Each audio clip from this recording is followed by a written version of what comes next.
आज हम 8th class के सब्जेक्ट साइंस के चैप्टर 1 का लेक्चर 2 स्टार्ट करने वाले हैं। पहले लेक्चर में हमने ये पढ़ा था कि नर्वस सिस्टम क्या होता है, उसका इंट्रोडक्शन पढ़ा हमने न्यूरॉन्स का पढ़ा, न्यूरॉन्स की टाइप्स के बारे में पढ़ा और नर्व्स के बारे में पढ़ा। अब आज के लेक्चर में हम नर्वस सिस्टम के पार्ट्स के बारे में पढ़ेंगे। जैसा कि हमने पिछली वीडियो में पढ़ा था कि नर्वस सिस्टम के दो हिस्से होते हैं, एक है सेंट्रल नर्वस सिस्टम, दूसरा है पेरिफेरल नर्वस सिस्टम। और जो सेंट्रल नर्वस सिस्टम है ना, ये इसके आगे दो हिस्से हैं, ब्रेन एंड स्पाइनल कॉर्ड। तो central nervous system act as a control centre of the whole nervous system.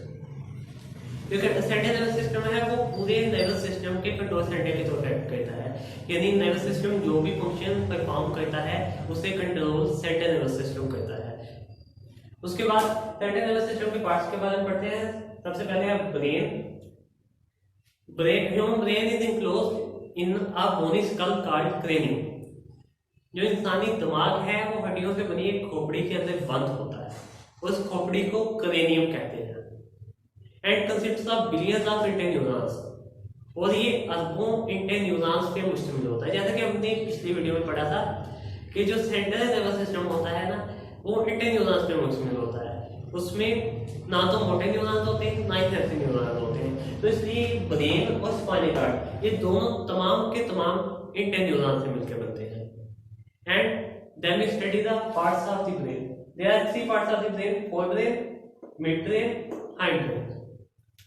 Brain के तीन हिस्से हैं, फोर ब्रेन जो कि ब्रेन का अगला हिस्सा बनाता है, मिड ब्रेन जो ब्रेन का दरमियान वाला हिस्सा बनाता है, एंड हाइंड ब्रेन जो ब्रेन का पिछला हिस्सा बनाता है। First of all we will start with the fore brain, यानी ब्रेन का अगला हिस्सा। It is the largest part of the brain. ये ब्रेन का सबसे बड़ा हिस्सा होता है इन तीनों में, फोर ब्रेन, मिड ब्रेन और हाइंड ब्रेन में फोर ब्रेन सबसे बड़ा होता है। And it consists of three parts, cerebrum, thalamus and hypothalamus. ये तीन हिस्सों पे मुश्तमिल होता है, सेरिब्रम, थैलेमस और hypothalamus. First of all we will start with cerebrum. Cerebrum is the largest and top most part of the brain. ये brain का सबसे बड़ा और सबसे ऊपर वाला हिस्सा होता है। अगर आप कभी दिमाग की डायग्राम देखें, ब्रेन की डायग्राम देखें, तो उसके ऊपर जो लेयर्ड स्ट्रक्चर होता है, जो ज्यादातर ब्रेन के हिस्से पे मुश्तमिल होता है, वो तमाम का तमाम सेरिब्रम होता है। ये दिमाग का ऊपर वाला तमाम हिस्सा सेरिब्रम ही बनाता है। This cerebellum has a vital role in brain and in human activities. It consists of two hemispheres, right hemisphere and left hemisphere. ये दो हेमिस्फेयर पे मुश्तमिल होता है, दायां हेमिस्फेयर और बायां हेमिस्फेयर। ये जिन फंक्शंस को कंट्रोल करता है उनमें थिंकिंग है, यानी हम जो सोचते हैं वो ये कंट्रोल करता है। हमारी फीलिंग्स और इमोशंस, यानी हमारे जज्बात और महसूसात, जो जो चीजें हम फील करते हैं, लव, हेट, फियर वगैरह, वो तमाम सेरिब्रम कंट्रोल करता है। उसके अलावा जो हमारी हियरिंग है, यानी हमारी समाज, जो हम सुनते हैं, वो भी सेरिब्रम कंट्रोल करता है। हमारा जो विजन है, यानी हमारी जो बसारत है, जो हम देखते हैं, उस चीज को भी सेरिब्रम कंट्रोल करता है। हमारी परसेप्शन को सेरिब्रम कंट्रोल करता है। हमारी स्पीच, जो हम बोल रहे हैं, जो मैं लेक्चर दे रहा हूँ अभी आपको बोल के, इसको भी सेरिब्रम कंट्रोल कर रहा है। और जो हमारी डिसीजन मेकिंग है, कोई ऐसी सिचुएशन आ जाती है जिसमें हमें कोई फैसला करना होता है, तो उसे भी सेरिब्रम कंट्रोल करता है। तो अभी तक हमें ये पता चला कि जितने भी हमारे कॉन्शियस ब्रेन के थिंकिंग के प्रोसेसेस होते हैं, वो जो फंक्शन जिनमें ज़्यादा थिंकिंग इन्वॉल्व होती है, वो ऑलमोस्ट सभी सेरिब्रम कंट्रोल करता है। तो that means cerebrum is the most important part of our brain. So let's we move to thalamus. Thalamus is a small part of the brain and it is present inside the cerebrum. होता यह है कि cerebrum layers की form में सारा ऊपर मौजूद होता है, सारे ब्रेन को कवर करना होता है, फोर ब्रेन को। तो उसके अंदर एक छोटा सा स्ट्रक्चर यूज होता है जिसे हम थैलेमस कहते हैं। It performs many sensory functions. ये बहुत से सेंसरी फंक्शंस परफॉर्म करता है। बेसिकली इसका ये काम होता है कि ये जिस्म के हिस्सों से सेंसरी इंफॉर्मेशन रिसीव करता है और उसे फिर आगे हाइपोथैलेमस या सेरिब्रम के पास भेजता है। So basically it is a mediator. So that means the next part of our hypothalamus. Hypothalamus जो होता है वो बेस पे प्रेजेंट होता है थैलेमस की। It is present at the base of thalamus and it controls body temperature, hunger and thirst. तो ये जिस्म के दर्जा हरारत को कंट्रोल करता है और ये हमारी भूख और प्यास को भी कंट्रोल करता है। Next we move to the mid brain. और ब्रेन के हमने तीनों पार्ट्स पढ़ लिए, अब हम मिड ब्रेन का पढ़ेंगे। Mid brain is a small part of the brain. अगर हम इन दोनों से कंपेयर करें फोर ब्रेन और हाइंड ब्रेन से, तो mid brain is the smallest and it is present beneath the fore brain. Fore brain के नीचे मौजूद होता है and it performs sensory functions and it receives sensory information from the parts of the body and sends it to the appropriate parts of the brain.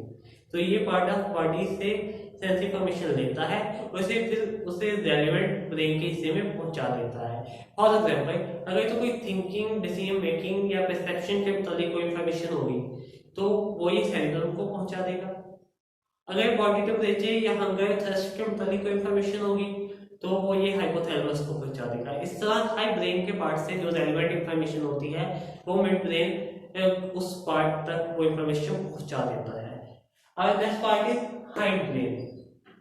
It consist of three small parts, cerebellum, pons and medulla oblongata। तो जो hind brain होता है, जो पिछला part होता है brain का, it consist of three parts, cerebellum, pons and medulla oblongata. Cerebellum lies under the back part of the cerebellum. cerebellum का जो पिछला हिस्सा होता है उसके नीचे मौजूद होता है ये cerebellum. It acts as a controller for body balance.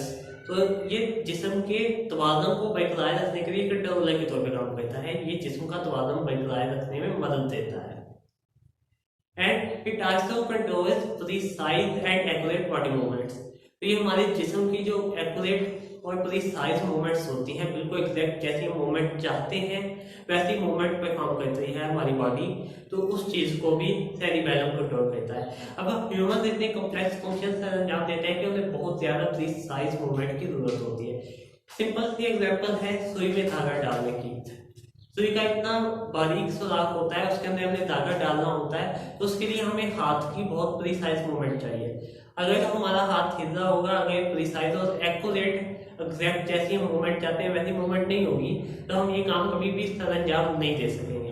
दूसरी एग्जाम्पल है गेंद को कैच करने की। जब क्रिकेट की बॉल उड़ती हुई आ रही होती है हवा में, तो हमने उसकी स्पीड को भी जज करना होता है, हमने उसके एंगल को भी जज करना होता है, हमने उसकी हाइट को भी जज करना होता है और हमने उसकी प्रोजेक्शन को भी जज करना होता है। और इन तमाम फैक्टर्स को जज करने के बाद हम वो कैच पकड़ पाते हैं।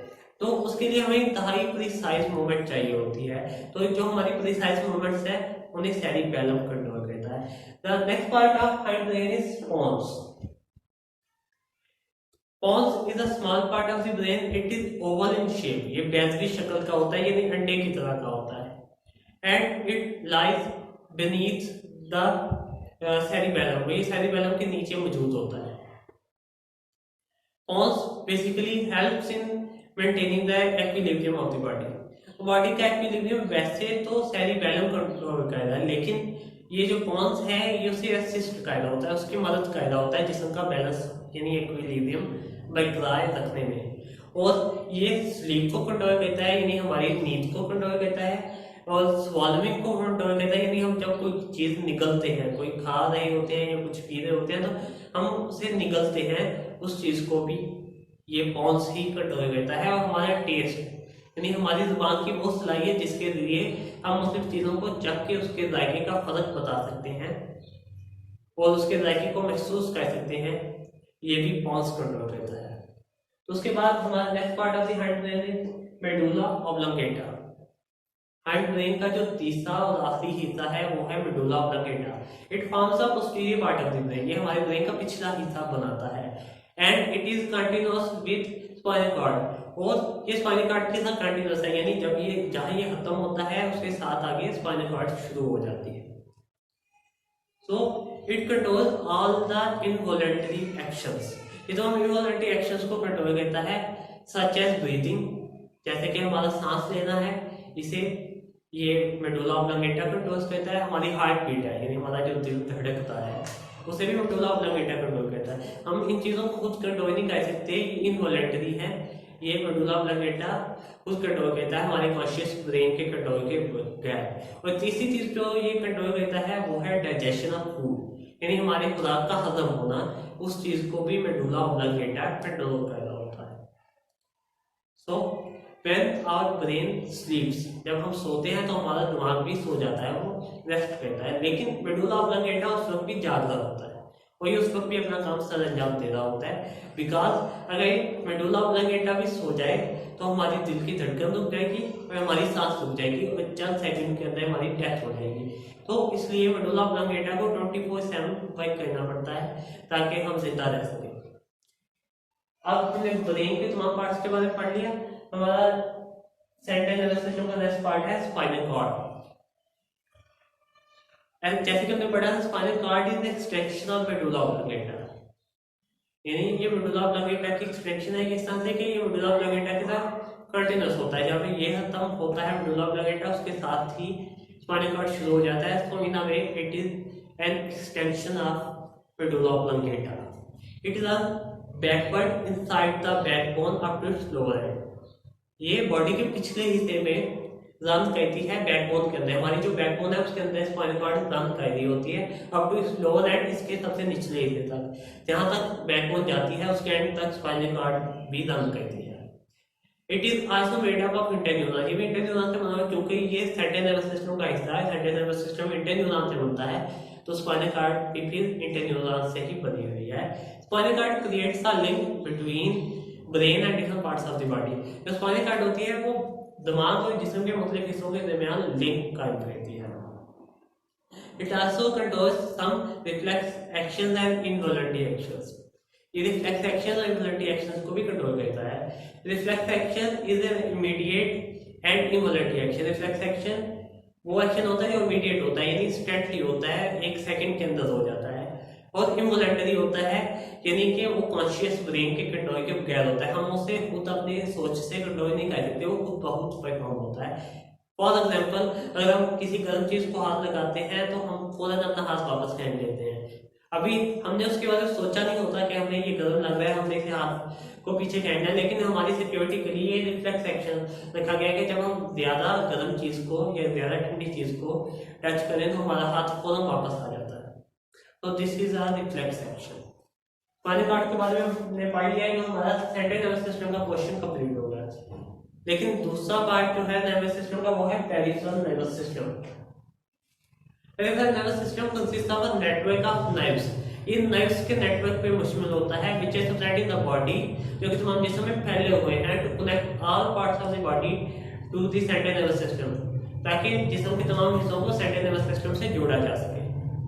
Because central nervous system control तो करता है बॉडी को, और वो बॉडी को ऑर्डर्स भी देता है कि आपने ये एक्शन परफॉर्म करना है और ये सेक्शन से रुक जाना है। बट उस एक्शन के कंप्लीट होने के लिए बॉडी के तमाम पार्ट्स को सेंट्रल नर्वस सिस्टम से कनेक्ट भी तो करना है, और वो कनेक्शन करने का काम पेरिफेरल नर्वस सिस्टम सर अंजाम देता है। और ये नर्व्स के नेटवर्क पे मुश्तमिल होता है। The nerves arise from brain and called cranial nerves. जो ब्रेन से नर्व्स निकलती है वो क्रेनियल नर्व्स कहलाती है। There are 12 pairs of cranial nerves. Cranial nerves के 12 जोड़े हैं, यानी टोटल 24 क्रेनियल नर्व्स है, 24 क्रेनियल नर्व्स हैं। और जो नर्व्स स्पाइनल कॉर्ड से निकलती हैं उन्हें स्पाइनल नर्व्स कहते हैं। एंड दीज आर 31 पेयर्स, यानी 31 जोड़े हैं। दैट मींस टोटल जो स्पाइनल नर्व्स हैं वो 62 है, यानी 62 स्पाइनल नर्व्स पाई जाती हैं हमारी बॉडी में। तो आज के लेक्चर में हमने नर्वस सिस्टम के दो पार्ट्स के बारे में पढ़ा, central nervous system and peripheral nervous system. हमने सेंट्रल नर्वस सिस्टम के दो हिस्सों के बारे में पढ़ा, ब्रेन एंड स्पाइनल कॉर्ड। फिर हमने ब्रेन को डिटेल में पढ़ा कि ब्रेन 3 हिस्सों पे मुश्तमिल होता है, four brain, mid brain, hind brain. उसके बाद हमने फोर ब्रेन के 3 पार्ट्स को पढ़ा, सेरेब्रम, थैलेमस एंड हाइपोथैलेमस। हमने मिड ब्रेन के बारे में पढ़ा। हमने हाइंड ब्रेन के 3 पार्ट्स को पढ़ा, cerebellum, pons and medulla oblongata. उसके बाद हमने स्पाइनल कॉर्ड के बारे में पढ़ा। और फिर हमने पेरिफेरल नर्वस सिस्टम को डिटेल में पढ़ा। अगले लेक्चर में हम working model of nervous system के बारे में पढ़ेंगे और हम वॉलंटरी और इनवॉलंटरी एक्शंस के बारे में पढ़ेंगे और रिफ्लेक्स एक्शन के बारे में डिटेल से पढ़ेंगे। तब तक के लिए खुदा हाफिज़।